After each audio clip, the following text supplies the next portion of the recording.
Hello friends, welcome to my channel Bannu Venugopal. ఈరోజైతే సింపుల్గా పాలకూర ఫ్రై అండి. రైస్లోకైనా చపాతీలోకైనా చాలా బాగుంటుంది. ఒకసారి ఇలా ట్రై చేయండి సింపుల్గా. దీనికోసం ఇక్కడ నేను ఒక 16 కట్టల పాలకూర తీసుకొని ఇలా శుభ్రంగా కడిగిన తర్వాత కట్ చేసుకున్నాను. ఆకుకూరలు ఎప్పుడైనా కడిగిన తర్వాతనే కట్ చేసుకోవాలండి. తర్వాత కర్రీ కోసం స్టవ్ వెలిగించుకొని బాండె పెట్టుకొని కొద్దిగా ఆయిల్ వేసి జీలకర్ర, ఆవాలు, ఉల్లిపాయలు, పచ్చిమిర్చి, కొద్దిగా ఉప్పు వేసి ఇలా ఎర్రగా ఫ్రై చేసుకున్న తర్వాత ఒక స్పూన్ పసుపు, ఒక స్పూన్ అల్లం వెల్లుల్లి పేస్ట్ వేసి పచ్చివాసన పోయేదాకా ఫ్రై చేసుకున్న తర్వాత మనం ముందుగా కట్ చేసుకున్న పాలకూరని ఇందులో వేసుకొని ఉడికించుకోవాలి. మీలో నా ఛానల్ ఎవరైనా మొదటిసారి చూస్తున్నట్లయితే సబ్స్క్రైబ్ చేయడం మర్చిపోకండి.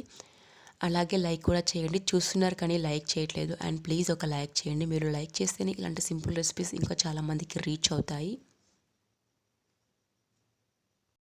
ఒక 15 నిమిషాల పాటు పాలకూరలోంచి నీళ్ళన్నీ ఇనికిపోయేదాకా ఉడికించుకోవాలండి. చూడండి, ఇలా కొద్దిగా ఉడికిన తర్వాత ఇందులోకి ఇప్పుడు మనం ఒక స్పూన్ కారం వేసుకోవాలి. మనం పచ్చిమిర్చి వేసాం కదా, కారం కొద్దిగా చూసి వేసుకోండి. ఇలా వేసుకొని అంతా కలిసేలాగా కలుపుకోవాలి.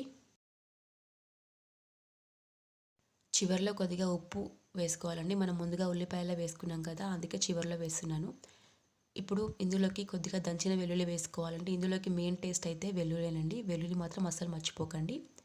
అంతేనండి, ఎంతో సింపుల్గా పాలకూర ఫ్రై రెడీ అయిపోయింది. నచ్చితే లైక్ చేయండి, షేర్ చేయండి, సబ్స్క్రైబ్ చేయడం మర్చిపోకండి.